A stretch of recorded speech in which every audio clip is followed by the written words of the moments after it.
Welcome to Trailer Geeks and Teaser Gods. I am your host, Corey Nathan. This is where we get to speak with the brilliant and creative and kooky people who make the greatest coming attractions, movie posters, and digital campaigns of all time. This program is brought to you by the Golden Trailer Awards and Audio Machine, by Brent Allen Hagel, you know him as Trailer VO Brent, and by Make It Universal and Rotten Tomatoes presents Seen on the Screen, and our newest partner, Soundstripe. And today I am so pleased to be joined by Dana Precious. Dana is someone I first got to know when she was a creative executive at Sony Pictures. She's had a storied career with stints as the CMO at Marvel, ran domestic theatrical marketing at Relativity, had a great run at Ignition Creative on the agency side, as well as being a successful published author. So I am so glad to have Dana with us today. Dana Precious, so good to see you. How you doing? It's been a minute, huh? It has been a minute. Yeah, that should not be the case. I know you're in Michigan, but that is not that's no excuse. We should make a point of hanging out a little bit. We should. So I got It's a little harder when you're 1,500 miles away, but I got a really important question for you. Yeah. How are Finley and Thunder doing? Finley is a chunky monkey. He's enormous, but he's the sweetest dog you'd ever meet. He's a giant chocolate Labrador. He's so strong I can't hold him on a leash. Yeah. But thank God I grew up in the neighborhood that I'm living in now. And so I let him off leash and he barrels towards people and they're like, Finley, nobody gets mad at me. And Thunder the Adventure Kitty, who you might know from my boating adventures that I wrote about when I had the misfortune to live on a boat in Marina del Rey. Thunder's still kicking it and goes out every night, catches something out there, and he's great. Is that a big adjustment for a cat, that going from Marina del Rey to the wilderness of Michigan? I got Thunder when it was a kitten, right? And I lived on a boat, so it really had never been off the boat when I moved to Michigan. And I got him off the boat, and we got on solid ground off the dock, and he laid out flat on the sidewalk because he didn't understand why it wasn't moving. Now he just hunts really happily in our backyard that goes down to the lake, and I don't know what he's doing. That's awesome. That is awesome. So you moved back to you grew up in Michigan, went to Michigan State. Did you know you were moving to LA as soon as you were coming out of school? Is that something you knew you wanted to do? Oh, okay. So no, I didn't want to go to LA. I wanted to go to Chicago. There were no jobs in Michigan at that time. I mean, that was a bleak time. And then I couldn't get a job in Chicago because I didn't know anybody. I had two sisters already living in LA. So I'm like, well, I guess I'll go to LA. And I had a built-in job because my sister Lori was married to Scott Mendick at the time. Oh. You didn't know that? No. Well, it was a long time ago. So Scott hires me as a receptionist. Thank you, Scott. Still appreciate that. And I was a terrible receptionist. No, I was. My first day as a receptionist, and thank God it was my brother-in-law because anybody else would have been fired. I'm answering all the calls. There's calls coming in like crazy. And at the end of the day, Scott says, well, did you write any of it down? And I said, oh, I didn't write down anybody's name or anything. I was young. Yeah. It's funny. Some of the best careers, so some of those storied careers in this industry were started by people who are just terrible as receptionists. Damon Wolf has a similar story when he was so bad at it, they had to give him something else to do. So he came in like an account executive or something. And so that's so funny because I remember him being, a receptionist. Well, what happened was, Scott's place was like a big open air, truss ceiling kind of thing. And I graduated with history of art. What did I think I was going to do with that? But I'd always liked to write, but I didn't know copywriting was a career, right? So suddenly I'm hearing Scott give the copywriter, who I have no idea who it was, creative direction, because I can hear it, right? It's big space. And I thought, And then I'd hear the copywriter come back and I'm like, I can do better than that. So I started going home at night. I'd listen to all the direction, I'd write it down while I'm not taking notes about calls. And and I'd go home at night. And within like 3 months, I had the copywriting position. So Oh, I discovered that it was something I was really good at. And I find that when people are really good at something, they discount it. Does what that do you make mean? They think everybody can do it, Mm, and so they don't value it. That was my feeling because I'd always written little copy lines. Just didn't know what they were called, and back then we didn't have, especially at Michigan State University, we didn't have great advertising courses or anything like that. Not then, you know. right. So I'm surprised coming out of Michigan State that Craig Murray didn't find you. You know, Probably because I was taking history of art. Oh yeah, yeah. There's that. There's that. And he Well, was off doing like the thing that would make money. Yeah. because you're a contemporary, aren't you, of a lot of the guys that ended up there, Dave Singh and Yeah. a bunch of guys that came out of Michigan. Like there's a whole crop of them that are now Yeah. all over the industry, and some are, whatever. Just so, but yeah, history of art, huh? History of art. Well, Craig Murray's responsible for a lot of those Michigan State people because Yeah. he has an internship program I mean, he's really good about trying to bring students up from Michigan State. And Dave Singh, I don't know I never asked him what major he was in, so I think a bunch of them were studying film together. Um, probably.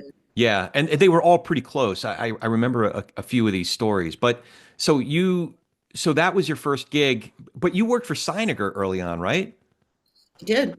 Yeah. After Mednick, I went to Jacobs and Gerber for a while, Oh, working on gee. the CBS campaign. Okay. I did Dylan Gerber if you're out there somewhere. Um, and then I went to Seiniger. Okay. Now, were you focused exclusively on print, or were you doing? Because Seiniger had a little bit of AV, right? He did, and that's where I met Michael Kahane. Uh, Oh, right.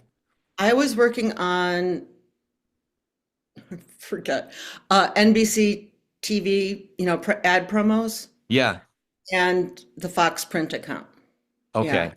All right. So you're working on a little bit of both. How did you end up parlaying that into your gig at Sony? Like, how did you start at a lower level and kind of rose up the ranks, or how did that all play out? Okay, this is kind of a funny story. Okay, so Tony Seiniger Yeah. really wanted me to go for this job at Sony. And I don't know why, but it really pissed me off. I, it really did. I mean, I liked my gig, right? Yeah. And I didn't want to go. And I said, I don't want to go, Tony. And he's like, you're going. Otherwise, I'm going to fire you. And I Wait, remember the day, why were you against go? Like, it seems like I everybody don't wanted to go know. to the studio side at I that didn't know time. anything about I don't know.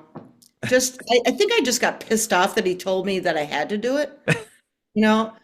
And it was very unlike me to be kind of like most Midwesterners, we're like, we just work hard and we don't fight back too much. Well, that's too. So what happened was he said he'd fire me if I didn't go for this interview with Mark Schmugger. Oh, that's right. Schmugger. Yeah, Schmugger was running things before he went over to Universal. So, Yeah, yeah, you had a bunch of really interesting bosses in your time at Sony. I did. I really did. So this is how I got the job at Sony. It was literally because I didn't want it. I and it was for the print job. Kenji Okay. Thielstrom was leaving, and so it was for the print job. So I walk in to Mark Schmugger's office, feeling for whatever reason kind of belligerent. He said, "Okay, take a seat." Well, I don't know why I did this, but I took his seat. Behind, wait, was it one of those where it was like literally behind his desk? No, it was I didn't. He had it set up so there was these two red chairs facing each other, right? And then a couch. Okay. Well, and I didn't know it, but he always sat in this chair. Oh, Okay. I went and sat in that chair. just not knowing it, and it was kind of a thing. Yeah, I don't. I didn't want to, I don't know why I did it. But I swear that's why I got the job. That's funny. Because because that's kind of Mark Schmugger's personality. Like, who's going to be the strong one? And I just inadvertently, because I was pissed off, I knew, actually, what I knew is that I should be sitting on the couch, right? Mm. But I wasn't going to sit on the couch. I'm like, no, I don't know. I managed to take his chair. You know what's And funny is I've been in rooms like that, and I always end up sitting in the chair. Part of it is just because I have a bad back. I don't, and also I'm on the shorter side of medium, so I don't feel comfortable sitting in a yeah, deep couch, you know. yeah, I get So that. I wonder if I did that unknowingly as well in certain situations where I wasn't meaning, like I'm not like a power play, like Art of War kind of a guy, but like unknowingly took a power position just because I have a bad back and didn't want to sit on You a couch. probably, you probably did. I mean, I am so not that person to like take a power position Yeah. that, again, it was because I was so pissed off at Tony Sendiger. Hey, Tony. You had like the you don't give a shit factor. I really did. Trailer Geeks and Teaser Gods is brought to you by Soundstripe. So if you're an editor, a producer, a creative exec, a music supervisor, or even a podcaster like me, if you're a content creator of all stripes, if you will, and you're looking for the perfect library of music and sound effects, check out Soundstripe. With over 10,000 high quality tracks, including music from Grammy winning artists, Soundstripe makes music licensing hassle free. Believe me, I've tried it. I've been on there, I've navigated around. It was really terrific. It was really easy to use. So, with a simple subscription, you get unlimited access to a vast catalog, downloadable stems for creative flexibility, and AI song editing to customize tracks effortlessly. Plus, their seamless integration with Premiere, which is what most of my editor friends are on, it means a smoother editing experience. If you're ready to level up your production game with properly licensed, high quality music and sound effects, head over to soundstripe.com/trailergeeks and save 10% with code trailergeeks. That's soundstripe.com/trailergeeks and code trailergeeks. So I was there. Josh Goldstein was doing who was like 12 years old at the time. Um, I wasn't that much older than him. I was 15. Um, was doing the AV and I was doing the print. And we came up through from Mark. That's awesome. That's all. Yeah, I was going to ask you about that. There were other people, your colleagues, came up the ranks kind of in parallel with Goldstein. Um, and then after that, how many years after that did Tommy come in? Tommy Gargoda. Oh gosh, it was like I got there in 1993. Oh my God, I'm dating myself. And I think Tommy came in around 2001. Oh, okay. So it was a few years. Now, Yeah, it was quite a long time. did Birchie make the move over to creative while you were still at Sony, or was that after? 'Cause that was It was 11. on my tail end. I think she probably moved over around 2000, maybe 2001. Yeah, yeah. This is interesting. Like I said, you worked for some interesting bosses because Bob Levin came in. That was after Schmugger, right? Yeah. Yeah, yeah. So Bob Levin came in and he was trying to what was that? He was like what was he? It was like Oh, re-engineering. What was the word that he was using? re-engineering. Yeah, he was doing re-engineering, and I can't remember what year he came in. Would have been like around 97, I think. Um, yeah, so the Sony group as a whole wanted to do this re-engineering thing, Yeah, which meant which didn't work for a reason that I guess they didn't anticipate, or Bob probably, I don't know, beats me. But the what happened was, the creative people always have direct communication with the producers, the talent, the agents, and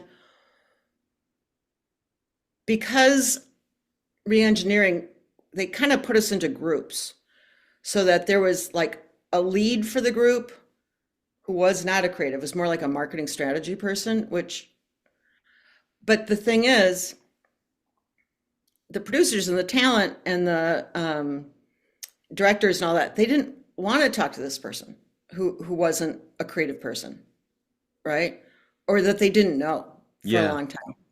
And when they did, it was difficult because that marketing strategy person, through no fault really of their own, they just weren't really equipped for this, wasn't really able to give us the creative notes we needed. Mm. Because creatives, we kind of got to read between the lines, and we got to, you know, ask questions that are directly related to what we're doing. But so that marketing lead just didn't know what to ask, or I guess. So it didn't work for just because of basic psychology, Yeah. By the you way, I know? got to ask you, have you seen the show on Apple TV Plus, The Studio? I haven't seen it yet. My friends have been texting me about it. You got to Yeah. see it because I'm trying to figure out so there's a head of marketing, you know, and I'm trying to figure out who they're basing. I'm guessing because you know the different people who've been at Columbia, Sony, because that's his main studio, right? Yeah. So I'm guessing that a lot of his characters are at least loosely based on people who've been there. So Okay. Val, Type of character. Describe one of the characters as president of marketing. And I'll see. um, it's what gosh, now I'm forgetting the name of the Just, actress. just their, you don't need their name. It's just whatever their, So she is on the one hand really ballsy, but on the other hand, really accommodating. So if and she's friends with the new head of the studio, the Seth. Uh, I'm forgetting yeah. that act. Anyway, but you know who I'm talking about. It's his show. So he gets this promotion to the head of the studio, and she's friends with him because it seems like they kind of came up together. They're like contemporaries. He was a creative executive in development, and she rose up the ranks in marketing. So she'll tell him, "This is the dumbest idea. You're going to turn this brilliant, beautiful blockbuster into dog shit," and she's really in his face. But then she'll like turn on a dime when she feels like she needs to turn on a dime, and she comes in with like, she's always dressed, in like kooky kind of rock and roll creative ways. She's loud and boisterous, but she also knows when, like, okay, now's when you shut the fuck up because you're gonna get yourself into way too much trouble if you're your normal self and say what you really want to say. Like, so she has all of these, like, you know, and she's a production creative executive. no, the woman I'm describing is the head of marketing. Oh, the head of wow. Yeah, in the show. You just have to watch an episode or two. Sounds so conglomerate to me, but It sounds like it, who? a conglomerate, Yeah, of yeah. A people. mix. A mix. Um, and I'm guessing since it's a woman, it was probably really a guy, Oh, interesting. Okay. you That's know. interesting. Yeah, I Well, don't want to. just because from my writing, I Yeah. have to hide so much. So because I write about stuff. So I'll usually make the character the opposite, just so Oh, nobody sues me. yeah. That's funny. I do want to ask you about, because I loved, I don't know if you remember, but uh, when the first book came out, Lucky Moon, Under Born a Under Lucky Moon. It. Yeah, Born Under a Lucky Moon. It was so nice because I had already read at least two-thirds of the book when you had that book signing in Santa Monica. That Yeah, was so cool. I felt so special that you included me in I that. was so, are you kidding? Um, You've been so important throughout my career. So, I do want to ask you about that. But another thing that happened at Sony that I need to add, this has not been brought up yet, okay. which is you basically discovered Martin Kistler. Yes, I did. Yeah. So a lot of it, I can't wait to have Martin. I've been kind of giving him shit about not coming on the show. He doesn't. Anyway, he hosted the show for a season, so it's not like he You doesn't did? love us. But and we have a great relationship. But a lot of folks don't know his background. That he was. So how did you guys know? He was an architect, right? So how did you guys know each other? Here's the deal. My now ex-husband, Clark Stevens, was teaching architecture at SciArc, and we were like 26, 27 years old. And Martin Kistler was his student at SciArc, Southern California Institute of Architecture. And they got to be friends. And then Martin was married to a woman named Maya, and we hung out. We hung out all the time. And I remember all went skiing one time. And so at this point, Martin Kistler's in architecture. He was trying to get something going called Lux. Not sure what that was, but it was anyway. So the four of us go skiing. We use aspect ratio skiing chalet. Oh, Thank you, Bob Israel. and Ron. And while I'm up there, we're at Mammoth Mountain, right? I'm getting tapes delivered to me. Remember tapes? Yeah, of course. The three quarters. That's how I started my career as a Yeah, no, messenger delivering yeah, three-quarter inch exactly. tapes. Yeah. So, and Martin said, "What are you doing?" I said, "Well, I'm a deadline. I got to get back to these people with notes." And he thought that was the nuttiest thing he'd ever heard in his life. And then, Martin, forgive me, but I'm going to tell the real story. So what happened was he and Maya break up, um, and now Martin is living in his car. Oh, And that's what he told me. He then eventually moved over to a garage with his friend Floyd, who was Native American, but he's living in his car. And I think he must have stalked me a little bit for this to happen. Because I know that now because he was so broke then. But I used to hang out at the Buffalo Club. Is that still there? oh, wait. Oh gosh, I don't know, but I have such vague memories of. Wait, it. Okay, now I remember now. Okay, so it was An Santa Monica, Olympic West Boulevard down the LA-ish. street. Yeah, yeah. So I hung out at the Buffalo Club after work, which was usually never, because we never had after Yeah. work. I You know happened to who be there. actually, now that I remember, you know who brought me there is Brian Fox. Oh, God, yeah. I was so intimidated. Like that, it was what, like, talk about a power play move. I was like, I'm going to the Buffalo Club. And it was like this kind of mythological place, you Really? know? Oh, yeah. Yeah. Yeah. I just knew it goes down the street from Sony um, on my way home. So I run into Martin Kistler. I now Okay. know that that probably was not a chance meeting Oh, um, because I haven't seen him now in like 2 years, right? okay. And he said, "Will you meet with me? I'm a runner at Harley's house." Right. I'm like, "What the fuck is Harley's house?" Like, no, I don't want to meet with you. And but I'm a sucker for the underdog. Plus, I like Martin. I'm like, okay, okay, okay. I'll see you. So he comes to the first meeting with Harley, who I didn't really vibe with, Okay. and they're asking for work. And I'm like, you guys, like, no, please. But Martin's very persistent. Hmm. So I gave him, I'm like, okay, okay, okay. Because he was trying to prove himself to Harley. And I think he was learning editing or something at the time. I really can't remember. Um, but it was like a big feather in his cap to get a meeting with a studio creative. So, for Harley. So it made him look good to Harley, I guess. Yeah. So very, very, very reluctantly, I gave him one TV spot The wedding for singer. the wedding planner. Wedding planner. Sorry. Wedding planner. Right. And and they did, maybe they gave him the trailer. One or the other, he took direction really, really well on it. Hmm. And he got the finish on the trailer, like against aspect ratio. Tested far better. Yeah. And so that was with Harley's house. And then somehow he hooked up with Ron Moeller, and that became Ignition. Right. So it's not somehow. Do you, I haven't told this story on air yet either. But maybe I wonder if I should wait for Martin to come on. There is a behind the scenes, there's something that happened there. Okay, so this part I can say, and then I'll wait for Martin for the rest of the story. But what did happen was Ron, I'm sure he had some sort of non-compete after him and Bob Yeah. sold Aspect. So his non-compete runs out, and I get a call from, I think it was Jan Brunko, who introduced me to Ron and said, I'm sure you know about him. And, his non-compete's running out and he's looking to get back into the business. Well, by that time, I'm pretty sure that Ron had already recruited Harley's commercial editorial team. He had this crew of guys that were doing pretty well.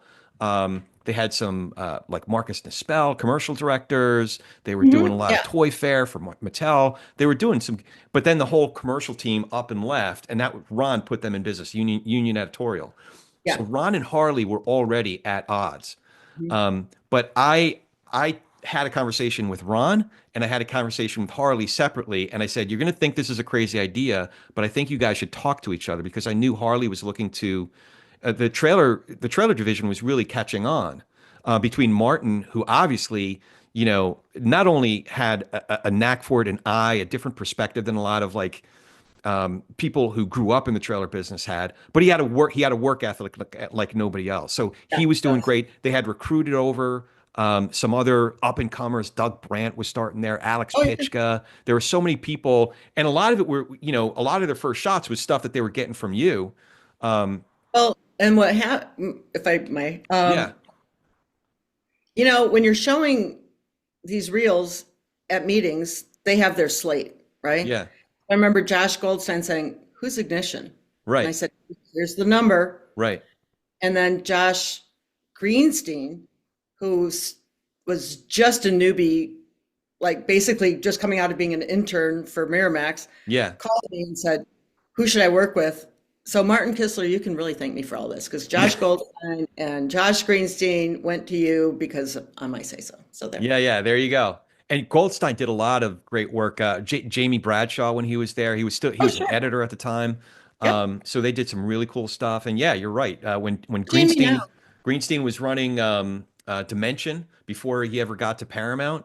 Um, Yeah. Yeah. Yeah. Yeah. Yeah. Or, um, yeah. so That's right. it was quite and there's like all three Chads were at Harley's house that became Ignition. Chad Miller, Chad Meisner, and Russell, he's at Big Picture Chad now. Russell. Yeah, thank you. Yeah. Hi, Chad Russell. And Trailer Geeks and Teaser Gods is brought to you by the Golden Trailer Awards. Remember, the 25th annual Golden Trailer Awards is right around the corner. It's on Thursday, May 29th at the Orpheum Theater in downtown LA. It's going to be fun. Pre-show cocktail starts at 6 and the show starts at 8. It's going to be a party for the whole industry. The Golden Trailer Awards honors the finest in feature film and streaming previews. Again, that's Thursday, May 29th, right around the corner. And it's the 25th. You got to go. Just go to goldentrailer.com. That's goldentrailer.com and get your tickets and tell them Corey sent you. Yeah, so that was interesting. The other thing I was curious about is I didn't mean to skip over this part. It's really important. Going from agency side to studio side, how big of an adjustment was that? Oh, back then. Okay, so this is the advice Tony gives me when I get the job at Sony. He takes me out to lunch at Rod Dyer's place, Pane Vino. And Okay. I said, what do I need to know? I mean, I didn't know anything about film. I was been doing TV. Right. He goes, this is all you need to know. 4 quadrants. Men over and under 25 and women over and under 25. Eight Oh. years of I'm like, that's it? That's all I need to know? And he goes, yeah. But then That's you all. also didn't you I mean, so obviously you also started doing you started out in print and then you did AV and theatrical. Was it just finding good creatives to work with and trusting that you were working with really good creatives, or how did, or you were surrounded by other, smart people, good creative people, hardworking people on this, at Sony. You know, How did you learn how to do it well? um, Mark Schmugger Yeah. and a team of people that I'll talk about. Um, Mark Schmugger was a ferocious worker. I mean, he worked not 24/7, he worked 25/8. Mm, And he expected us to do, Josh and I, to do the same. And, you know, with print, this may sound a little weird, but you don't learn a lot about strategy, because, um, so I learned an enormous amount about strategy from Mark. And and then I said, look, I was doing AV before. I want to do AV again. And he put me with aspect ratio. And so Bob Israel, Tracy Pollard, who has a new last name, I don't know what it is, formerly Gilbert, Steve Pollard, um, really helped shape me in terms of movie strategy versus television strategy. mm, It's really I guess in the end, it's all about what, resonates like right here, Yeah. with the audience. But I would say those three people were pretty instrumental Well, in, Steve's another one because I remember he got that the first big Spider-Man finish, right? yeah. The but had he done anything of that profile prior to that, or was it your collaboration and you guys kind of lifted each other up? I don't know. I Yeah, I gotta, mean, we were about the same age, so you'd have to ask him. I know that he helped me, you I'm know. dying. I've been giving him crap for years about coming on this program, but he's playing hard to get. We love you, Steve. Open invitation, man. Um, so Steve, come on, it's easy. Well, so far it's easy. Who knows what's going to happen next? so you learned a lot from the people that you were working with. Peter Bemis. Oh, Yeah, not for, no, that was for print. Barbara Glazer, for of sure. course. Yeah. Yeah. hmm And I just happened to be working with really great, you know, editors like Robert Walker. Oh And man. Yeah. yeah, He was at and Intralink at the time, right? yeah, he was at Interlink at the time. And, Steve and Rob Meyer. And I'm sure I'm forgetting people. No, that's okay. That's I always knew them from the back of their head. right. Um, so and then you had a stint where you went back to the ages. Was Ignition between Sony and wait, what did you do? Marvel I first or went to Relativity Fox first? for a nanosecond after Sony. Oh, right, right, right. Yeah, and go figure, Tony Sella and I didn't Didn't exactly. Um, so that was just for a nanosecond, and then I went to Ignition. okay. So and you had a pretty good run at Ignition. Was it hard kind of getting back into agency mindset, agency mode? No, I love the work. I love the work no matter where I'm doing it. What I don't love is trying to get a client. I'm Mm, just not good at it. I'm, yeah, I was never as much of a networker as I should have been. It's funny. Bob Levin said something to me. He said, this is right after he got fired from Sony. He said, I always thought that working really hard and doing a good job was enough, right? And that's what I did. I worked really hard and I did a good job, but I always sacrificed lunches for work, and that mm, wasn't the best thing I could have done, in the long run, but would have, yeah. should have. No, it's definitely, I learned that very early on, but it's kind of the nature of what I do. As opposed to being a producer, creative, editor, whatever, I was in the people business. But because that was my job, I recognized how relationship centric this industry was and still is in a lot of ways. Oh, absolutely. Absolutely. So I should have been reaching out to try and make friends, better friends. I mean, I knew everybody at every studio, but um, I think a huge mistake I made was, it's funny because, well, it was just not networking and being friendly enough because I was so focused on the work and there was so much work all the time. And I found out later that Ricky Strauss called me the Ice Princess.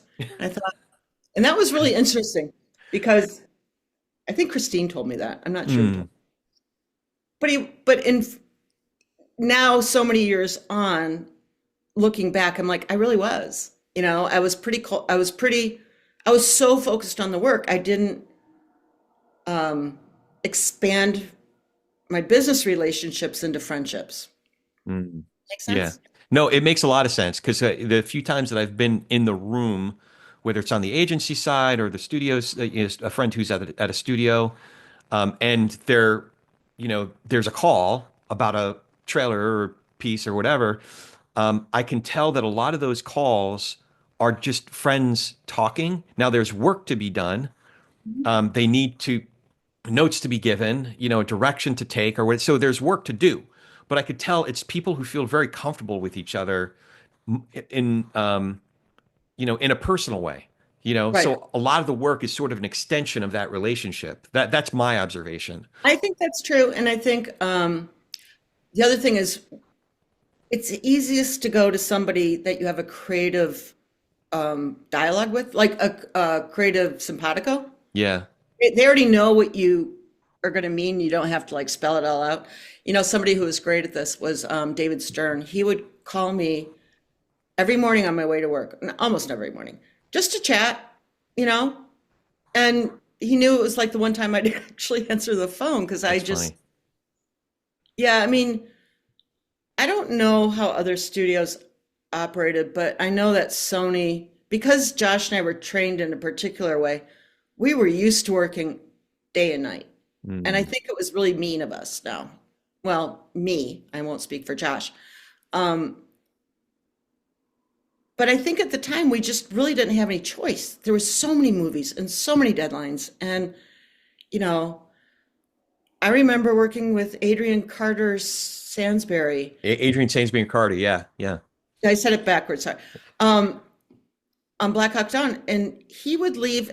We both would leave the agency at 5:30 in the morning, and he would go to take his daughter to preschool. Mm, I mean, I'm not sure that's the way anything should be, and we certainly weren't paid for it. At least I wasn't. yeah. Um, you know, I probably made half my salary during that time because I just worked 16 hours a day.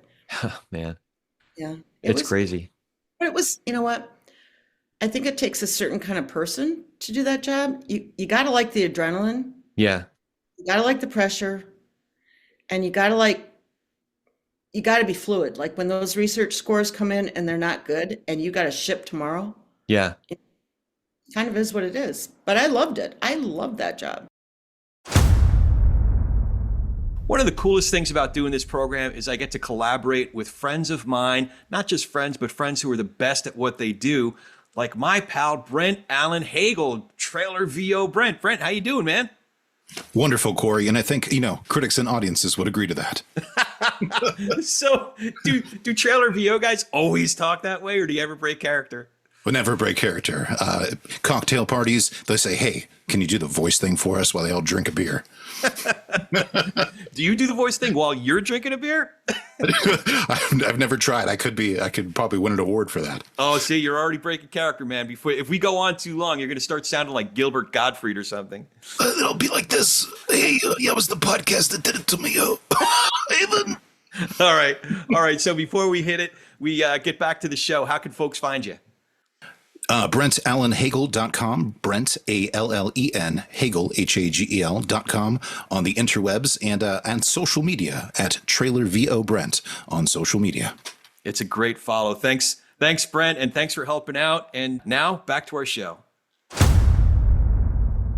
How did you observe because you got a perspective of the industry as a whole from having been on the agency side, then going to a major studio, back to an agency, and at the time that you were at Ignition, I mean, they were like really crushing it at the top of their game. They weren't the underdog by the time you got there anymore. So powerhouse, right? And then you went back to the studio side, Marvel and Relativity. So that was a good stretch of time. How did you observe the industry evolving during your time at over those years? I mean, certainly certain technologies were changing. Instead of using the word copy, we were now using the word clone for a video. You know, Gosh, I'm forgetting what it's called now. Like when we transferred movies before, what's it called? Not deep hack. Was it? Anyway, I think it was mostly just the kind of technology about how we transferred, how film was transferred. Like Red camera came along. Mm, You know, um, suddenly, this was much later, but suddenly, people have iPhones with cameras and social media is going crazy. Um, I'm really afraid of AI today. I can I can see a trailer or a TV spot now, and I can tell if it's AI or not. yeah, I'm starting to pick up on that as well. Not necessarily with creative advertising, but definitely like documentaries that I'm watching on YouTube. I can usually tell within about if I'm 5 minutes in and I still haven't, and I'm just then picking up that it's AI, I'm pissed. I'm like, I've been duped, you know? How do you tell in a document? I mean, what are they doing in a document? So I'll give you one Isn't example. that like really illegal for a documentary? I mean, isn't that the whole point of a I documentary? think this is my suspicion. I don't know this for sure because I haven't, found somebody who's doing it. But I think what's happening is somebody's writing a paper, like they're basically writing the equivalent of a narrative research paper. Yeah. And then they are using an AI voice and instructing whatever, ChatGPT or Google Notes or something to string together photographs, of references from the paper. So they got the AI voice and they got the, just public domain pictures or just Yeah. pictures that ChatGPT is grabbing off the World Wide Web or whatever. And then they're putting it together. Maybe there's a little bit of music in there somewhere. And they're calling it a documentary. Now, for me, I love the history of baseball. So Yeah. show me, a documentary about, Walter Johnson's career from 1905 to 1925, like, with the Washington Senators and his, trip with the Federal League or something like that. I love it. But I'll be about 3 minutes in and it'll refer to Walter Johnson's era, not his ERA, but his era, because Oh, yeah. Judge So Boy.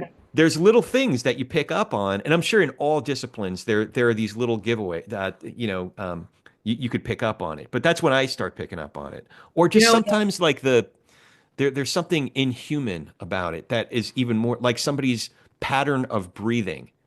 mhm. Like they'll take two inhales in a row. I'm like, this is at the very least edited by some AI editing thing because a real editor would pick up on that. Yeah. You know? The the way I've been able to tell is something might be put together beat for beat the way you think it should be, but I can tell there's no heart. Yeah. That was one thing I was always really good at was figuring out where the heart was, you Yeah. know? But the other thing is if it's a very unusual choice of music, then I know it's not AI. Like if it's something you just never would have expected. Oh yeah. What was And I same thing watching? I was watching a 30 and it's about I can't I wish I remembered off the top of my head. I'm sure I'm going to see it again tonight or tomorrow night. It's about a Bible story. I want to say it's either on Prime or I'm pretty sure it's on Prime. But I saw this 30 for a Bible story, but the music was a Johnny Cash cue. And I was like, how do you put this is like a period piece in first century, Jesus time, and here you are with a Johnny Cash cue. That's pretty was cool, that right? an ad? Yeah, Was it was an that ad. okay? Let me tell you about that ad Oh, you know about this ad. very, very well because I can tell you the origin of it Okay. because of Muskegon, Michigan. That ad was created by, okay, so just to set us up, it's the Johnny Cash song, My Own Personal Jesus. Yeah. And if you guys remember the Super Bowl spot about Jesus is us, Mm. I don't know if you recall Yeah, this, yeah. the Yeah. Christianity. Okay. So that's from a company, an agency called in Grand Haven called Brandhaven. Oh, Okay. They okay. somehow got this global, or not global, national account. Okay. So where they got Jesus is us is because the motto for Muskegon, Michigan, and I'm going to spell it out for you, Muskegon. So there's an S, a go, and an us and a go in it, right? Okay. So our motto for several years before that was watch us go, which, okay, I don't know how to do this. Like, because it pulled out in Yeah, yeah, color. yeah. Yeah, I see. You pull it from the Muskegon. type. Yeah. Okay. So I know exactly where Grand Haven's 8 miles from Muskegon, Michigan, on the shoreline. Okay. Okay. So I know that their copywriter saw that and was inspired by that for Jesus is us, the US of us. Yeah. Really inside story from the tiny towns in That's funny. Michigan. That's Yeah. funny. Um, They're fabulous ads, and you knew they were real because of the Johnny Cash song. You're exactly right. yeah. Okay, so did you start long form writing when you were still working for one of the studios? For I like, actually wrote my first book when I was 21 years old, full length oh, book. w- w- But I didn't know anybody, and I didn't know where to send it, and I still think right. it's. Yeah. Was this what became like the Murder in Malibu series, or what was that? Which, No, I'd written this book when I was 21 years old that sadly is a lot like Harry Potter that came out 20 years later, called Underneath the Sea with Molly and Me. oh, And it's like 400 pages long. It was a young adult. But so I got so busy at the studios that I didn't write for a long time, you know. But I was a copywriter. I came up through the ranks as a copywriter. yeah. And so then I wrote Murder in Malibu, which is a series, a Miss Mary Mack series. And it's really funny, and it's got great twists and turns in it. And I tried to sell it, and at the time, my agent said, "Nobody wants comedy and a murder mystery mixed together, right?" Missed the boat on that one. Murder in this building, you know. And I'm like, thanks. Yeah. Always a hard time. But two new books came out this past September. One is a dystopian novel, which is really weird for me, but I wrote it like in 6 weeks last fall, basically. And it's very much, it's got like the action of a Maze Runner or the Hunger Games, and it's basically it takes place in 2054, and it's got two teenage lovers that who, as we all could say in the movie world, they have the power to save the world because they've got something implanted in them that they don't know about. But it's got AI in it, and it's got grinders in it, which, by the way, if anyone wants to know what a grinder is somebody that has digital technology inserted in their body. Hey. Yeah. So my two teenage lovers happen to be grinders, but they don't know it. Yeah, so it's AI's taken over the world, and and it's now very dystopian, and all of our rights are gone, and all the universities are gone.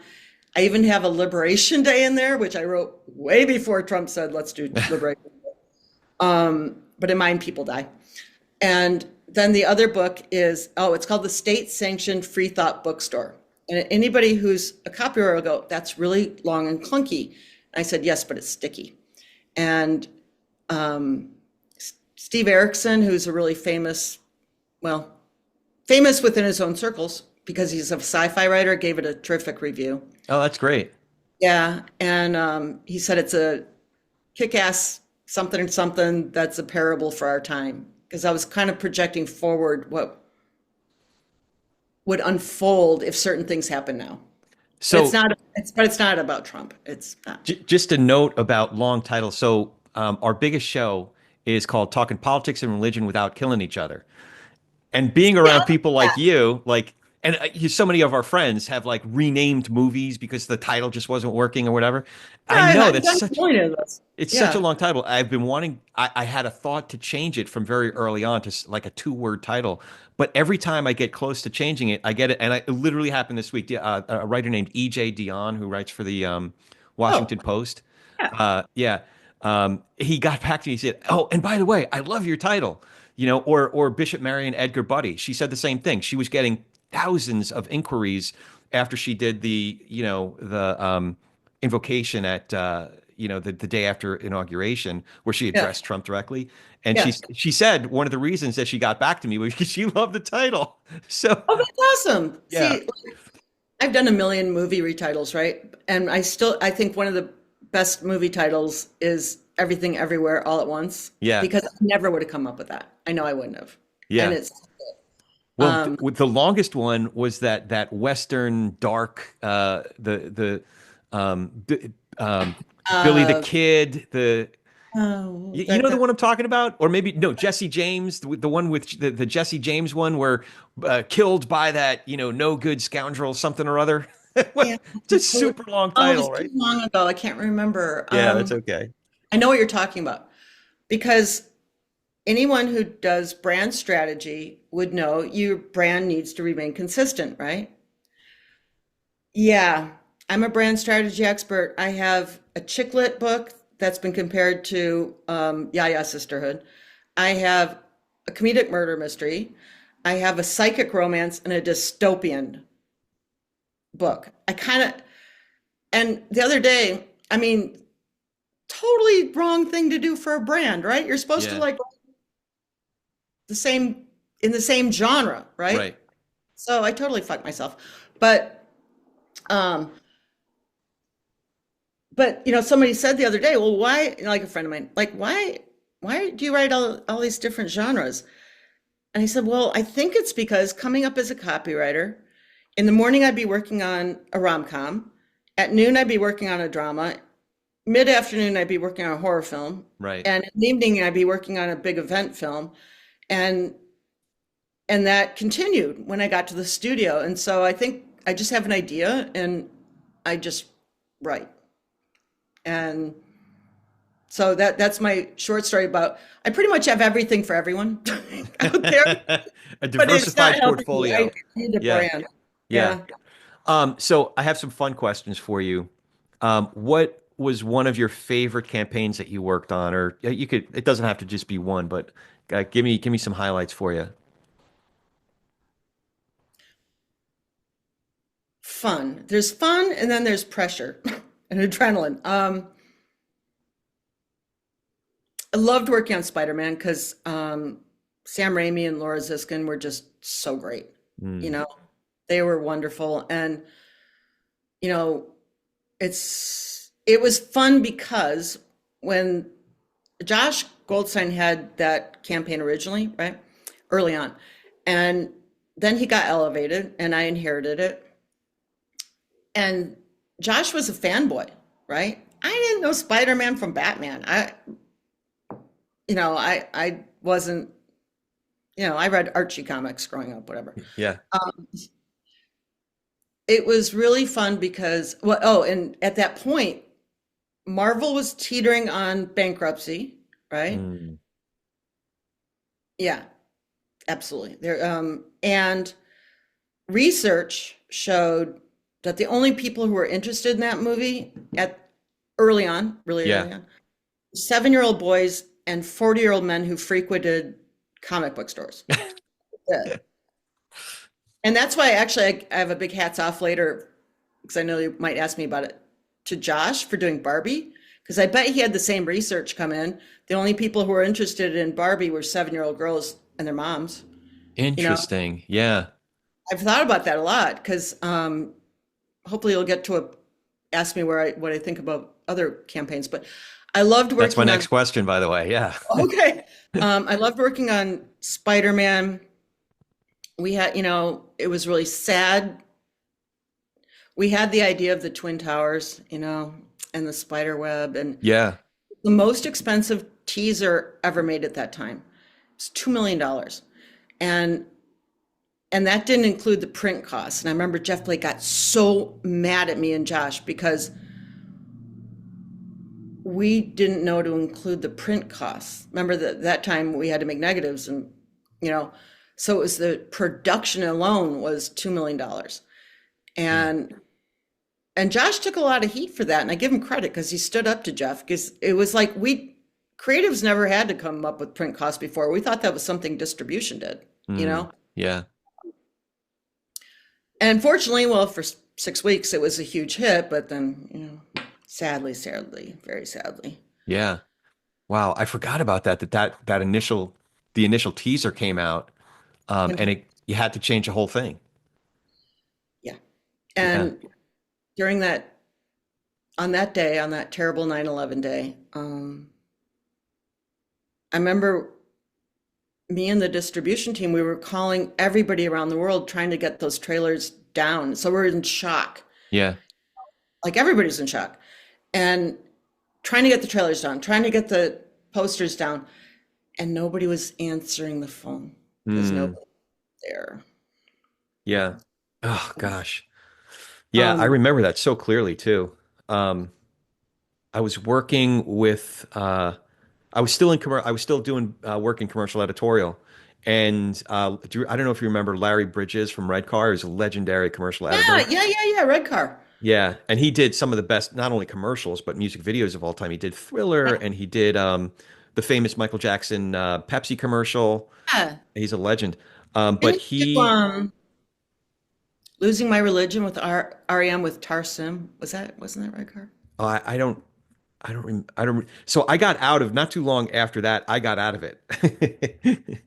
And that was part of the reason. So 2001 was part of the reason that I couldn't continue in commercial editorial anymore. Because if you remember, there was, this is totally separate story, but there was a SAG strike. Yeah, there was a SAG strike that year. So just as I was getting my career going, I had commercial editorial, I had, theatrical marketing, clients, a little bit of broadcast, but commercial completely went away because SAG struck long enough for guys like Marcus Nispel, who was working with Harley, to stay in South Africa, to go in South Africa, stay in South Africa, get all of his creative posts, figured out overseas, and a lot of just never came back.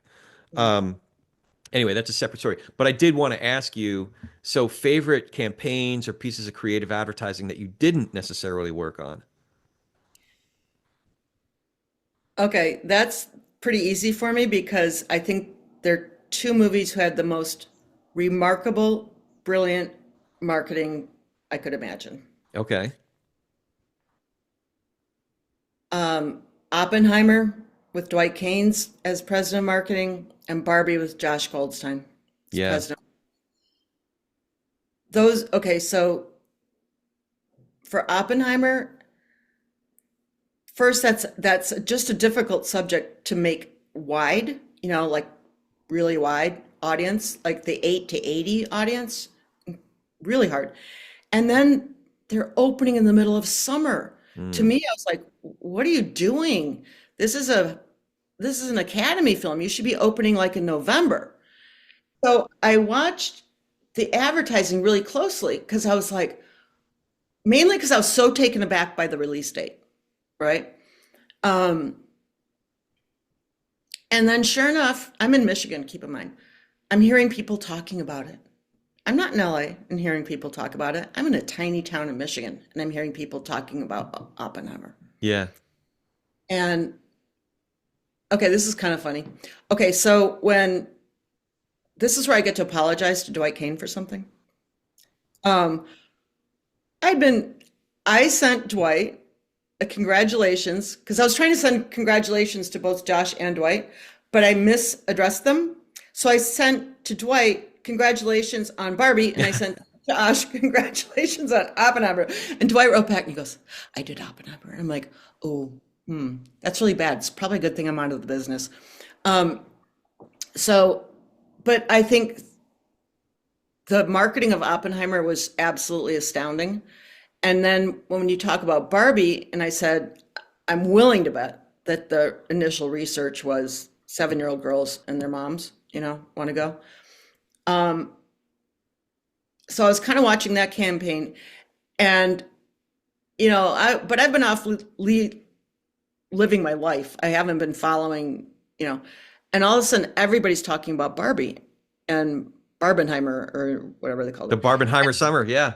Yeah, and I thought, why is my son's 17-year-old girlfriend talking about Barbie?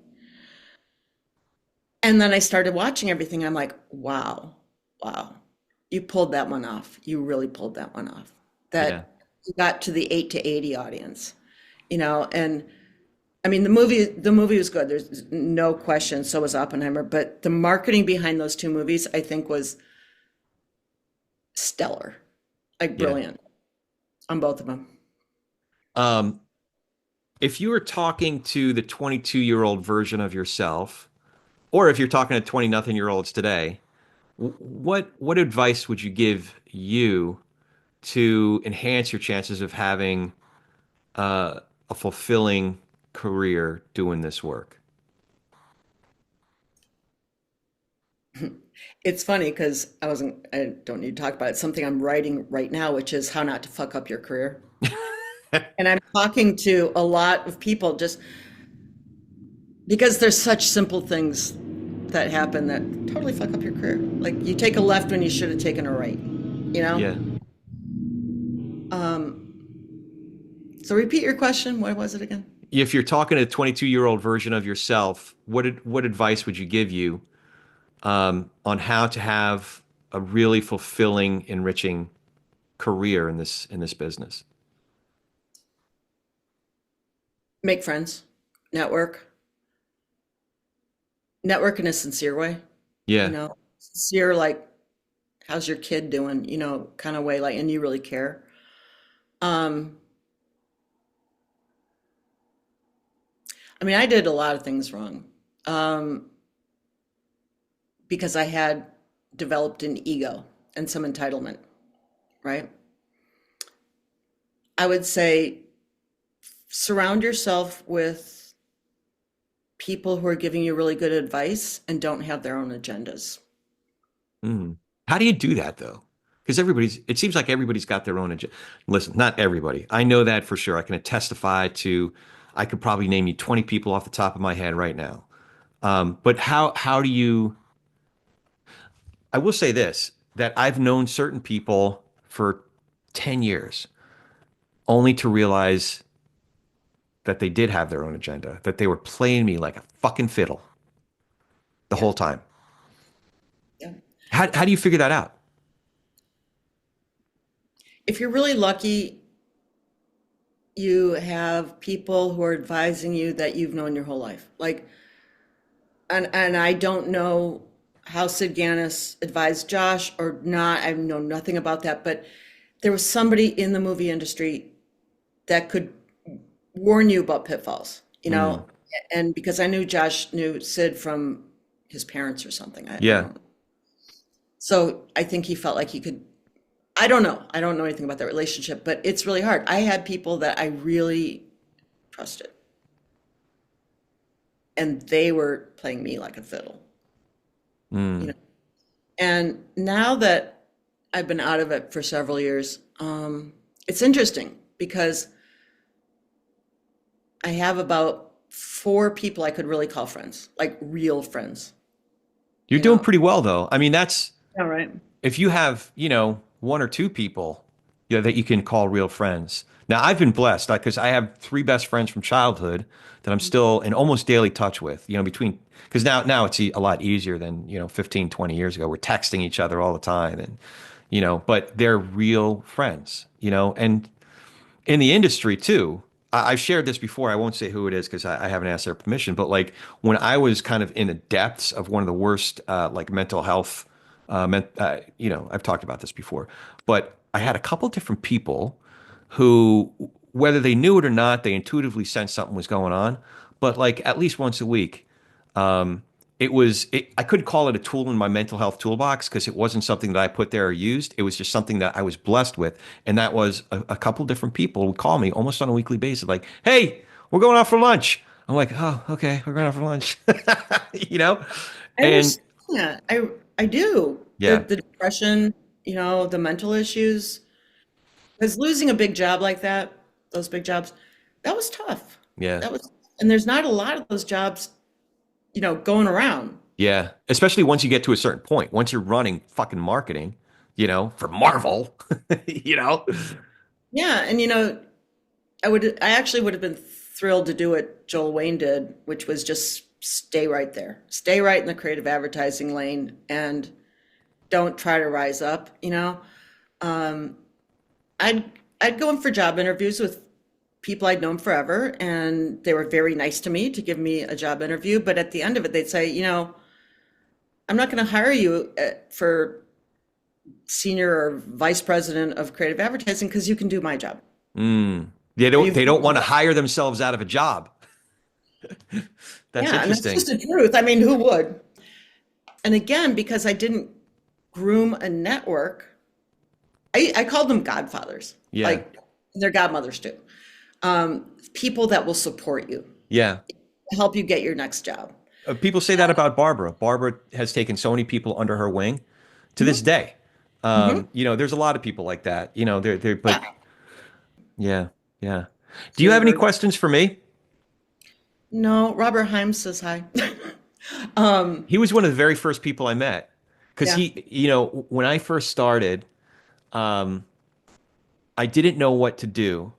So what I did was I made like I forget it was I think it was Craig. It was either Craig Murray or it might have been Harley. No, no, no. It was Murray and Michael McIntyre when they're first setting up the first version of Motion, great and then it guys. was McIntyre who referred me to, or maybe it was Gijo that referred me to Mac. I forget how which came first. But anyway, I was like, I don't know the trailer industry. I don't know what the hell they're talking about. But I literally, I made a list of 100 people I thought might be somehow connected to it. And Rob Hyams was like the last person on that list. But he was connected because wasn't he like finishing or something at Aspect? And Yeah, but he was also the son of Joe Hyams, who was like, oh, that's had a right. something or another at Yeah. Warner Bros. Like Yeah. something really, you know. I would like to give a shout out to a couple people that don't get recognized because they're Sure. not real busy. Arthur Shapiro, Oh, production finishing for Sony. Mark Walker, finishing for print for yeah. Sony. And Robert Himes, finishing like freelancer with art. These are the people that don't get mentioned, and they work so hard. Yeah. Yeah. Yeah, Rob was so generous. In a lot of ways, he's responsible for the start of my career because he's the one who like gave me the names of, oh no, here's some editors. This is who you, and here's this kid, you know, Steve Pollard. I think he's going to be something someday, you know, like, and Steve ended up being like, you know, one among the first people I met, if not the first, you know, after Really? Rob. Yeah, yeah, because it was Rob who basically gave me, you know, probably a dozen different names, Kaleidoscope and Aspect and Cimarron, and Yeah, he he kind of probably gave me the general lay of the land, you probably know? worked with Kaleidoscope at that point because he came up the ranks with, I think Benedict and Yeah, like there were so many people who were in the mailroom at Kaleidoscope that went on that I kind of lost track. But yeah, yeah. No, you're right. You're right. Um, yeah, so that's interesting. Well, send my love. well, That's really nice. yeah, he's one of the people I count as a friend.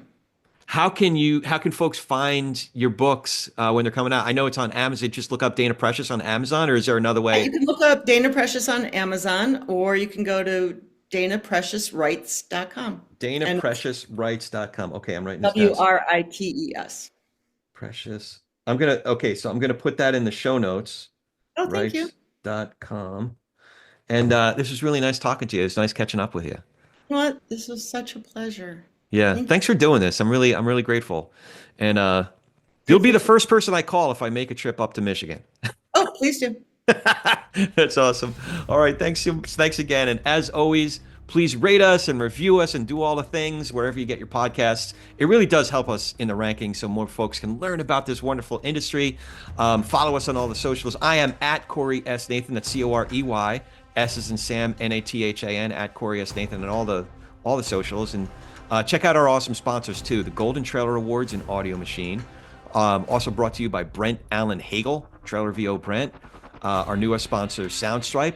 And we're also brought to you by Make It Universal, and Rotten Tomatoes presents Scene on the Screen, which, by the way, I was introduced to them by Dwight. So thank you to Dwight for that. That was really nice. And great programming, by the way. Great program. Great behind the scenes there. So anyway, really grateful to all those folks. Grateful to Dana for our special guest today, and everybody. It's just such a joy to do this. To tell these stories and stay connected with all these folks. Thank you, our audience, again for joining us. Now go do some inspired work.